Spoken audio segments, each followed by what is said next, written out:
Fala, meu aluno, minha aluna, concurseiros em geral aí.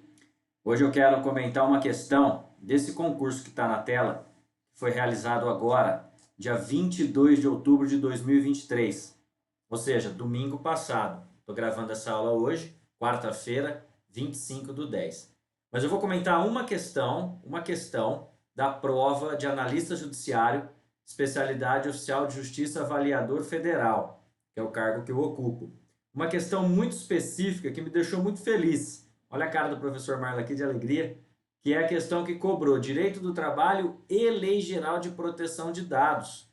Na mesma questão, Lei Geral de Proteção de Dados e direito do trabalho. Então, eu vou fazer um comentário sobre essa questão para que você possa aí analisar depois com o gabarito, beleza? Não sai daí que eu já volto.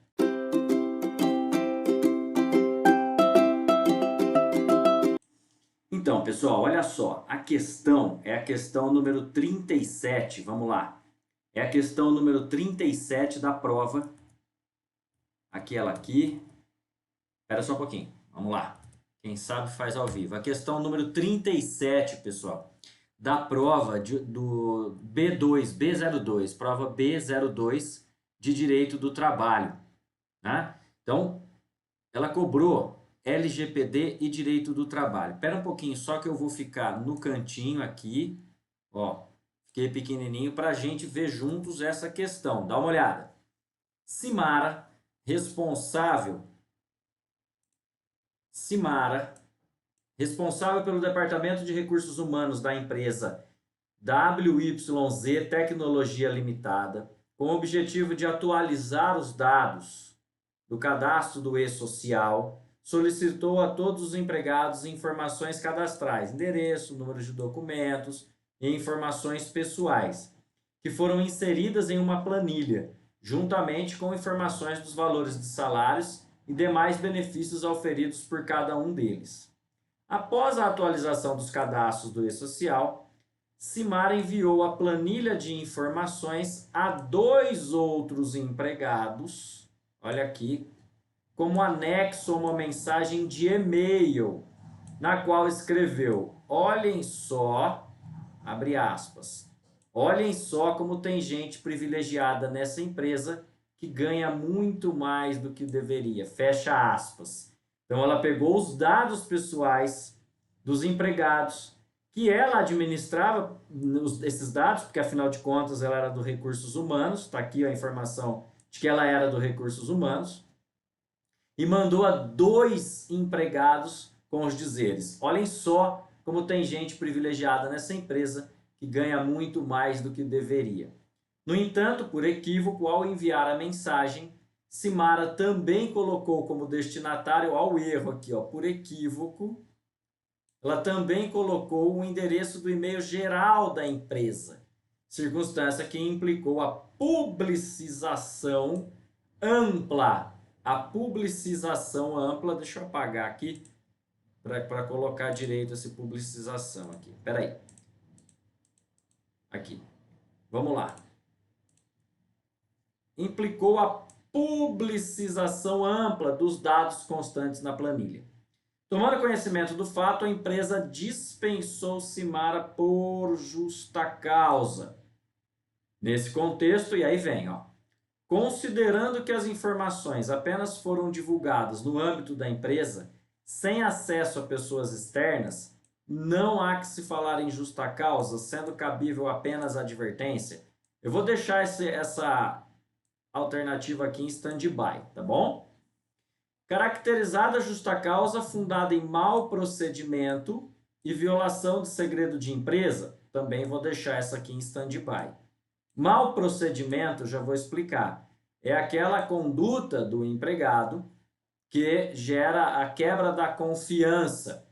Tá? Então, mau procedimento, isso também é ato de improbidade, também poderia configurar a quebra da confiança. Mas eu costumo dizer, quando eu vou explicar a justa causa para todos os meus alunos, que o mau procedimento lá no 482 da CLT, que aliás nós vamos para o que diz o 482. Vejamos aqui, ó. Vamos lá.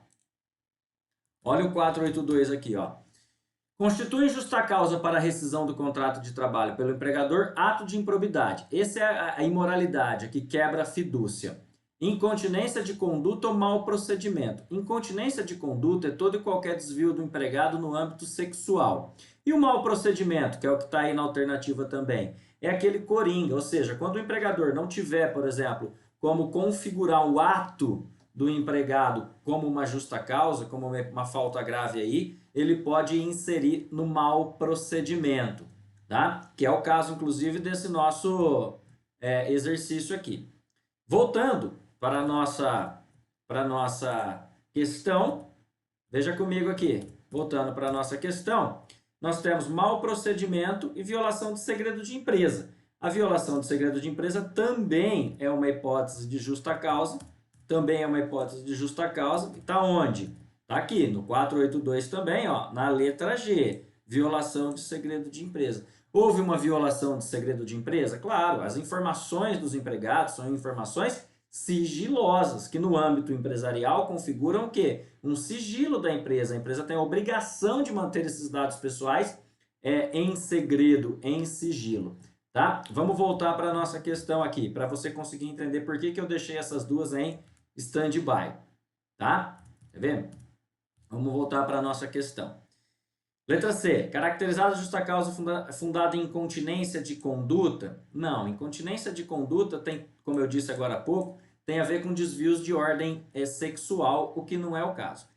Aí vem, letra D. A exteriorização de dados pessoais estruturados pela reclamada por absoluta falta de consentimento dos seus titulares trata-se de ato grave. Ok, tá tudo certo. Mas não se caracteriza como justa causa por não haver previsão a respeito na Lei Geral de Proteção de Dados?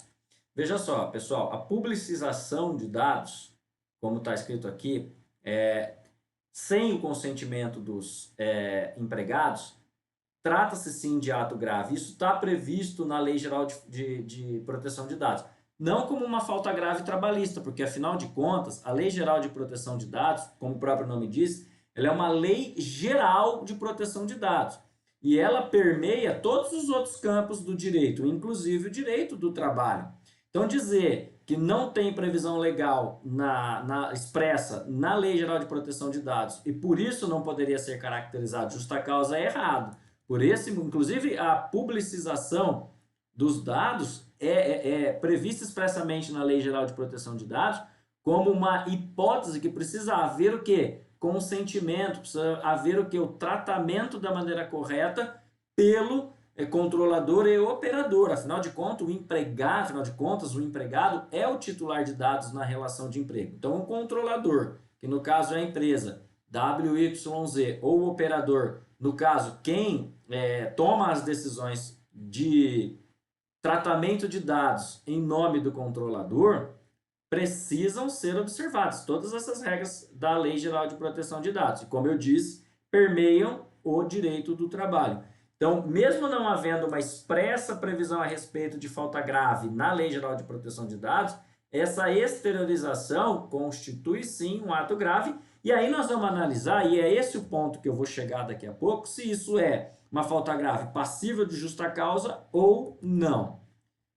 E, considerando que a divulgação dos dados para todos os empregados da empresa não decorreu de ato intencional, Simara não praticou atos capazes de sublimar a fidúcia mantida pelo empregador, não havendo que se falar em justa causa. Aqui eu não concordo porque, veja, não decorreu de ato intencional. Como que alguém manda um e-mail a 2 outros empregados, ou seja, ela deve ter escolhido aqueles empregados que ela quis mandar, e mandou a seguinte frase: olhem só como tem gente privilegiada nessa empresa que ganha muito mais do que deveria. E aqui eu nem entrei na questão propriamente dita de que se esses dados cadastrais que foram solicitados pela empresa são realmente necessários, que é o princípio da necessidade que está lá na Lei Geral de Proteção de Dados. Por exemplo, endereços, ok. Número de documentos, ok. Informações pessoais, ok. Agora, valor de salário, demais benefícios auferidos por cada um dele, seja necessário no contexto concreto. Mas eu nem entrei aqui nesse campo agora para a gente discutir isso, tudo bem? Então, das alternativas que nós temos, sobraram duas, tá? Sobraram duas, porque, veja, o fato de não haver uma previsão expressa na Lei Geral de Proteção de Dados, não significa que isso não possa configurar justa causa por previsão da CLT. Então, a C, a D e a E ficaram fora, sobraram a e a B. Considerando que as informações apenas foram divulgadas no âmbito da empresa, sem acesso a pessoas externas, não há que se falar em justa causa, sendo cabível apenas a advertência. Eu confesso, pessoal, que no primeiro momento eu fiquei em dúvida entre essas duas, né? Por quê? Porque o que vai dizer sobre se é passível de demissão por justa causa é a gravidade do fato, entre outros requisitos, imediatidade da punição, que tem aí na questão, ó, tomando conhecimento do fato, a empresa dispensou Simara por justa causa. Então teve imediatidade, teve gravidade. O que eu quero saber é o seguinte, teve proporcionalidade e razoabilidade? O fato dela ter divulgado essas informações para 2 empregados e por equívoco ter mandado embora, mandado também a mensagem para o e-mail geral da empresa, configura uma gravidade a tal ponto de ser dispensada por justa causa? Ou seja, a punição por justa causa guarda razoabilidade, guarda proporcionalidade? Então essa foi minha dúvida, mas a questão não trouxe mais elementos e por isso até que eu fiquei em dúvida, né? E a letra B fala, caracterizada a justa causa fundada em mau procedimento, ok, e violação de segredo de empresa, ok, dá para configurar a justa causa em mau procedimento, por quê? Porque ela agiu de maneira errada, ela mesma falou, mandou as mensagens e não deveria, por quê? Porque ela é responsável também por manter o sigilo desses dados. Então ela errou, agiu com mau procedimento. E violou o segredo de empresa? Sim, violou o segredo de empresa, porque essas informações deveriam ser guardadas sigilosamente.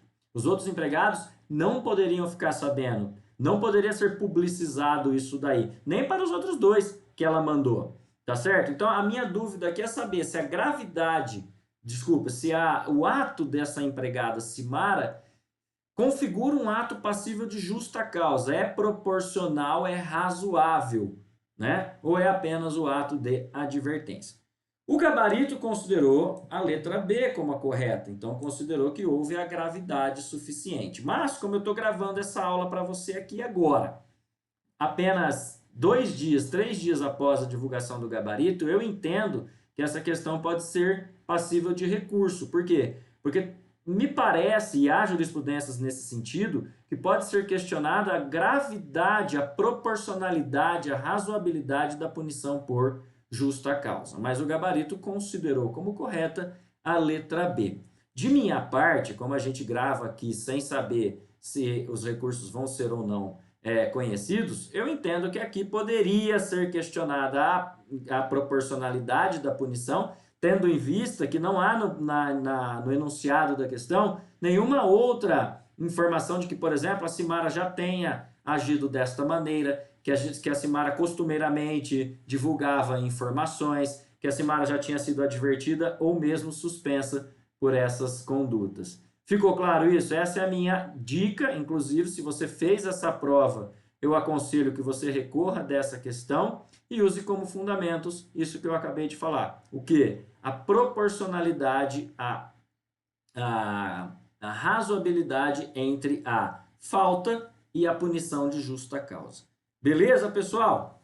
Gostaram? Se gostaram, tá aí, ó, a dica para que você divulgue, né? Deixe o seu like aqui no meu canal do YouTube, divulgue para os seus amigos para que isso chegue de maneira gratuita a uma quantidade muito grande de pessoas que possam se beneficiar desse conteúdo. E também siga minhas redes sociais e o meu canal no YouTube que está aí. Beleza? A gente se vê ao decorrer aí da semana. No decorrer da semana eu trarei mais questões desse concurso do TRT da 12ª região.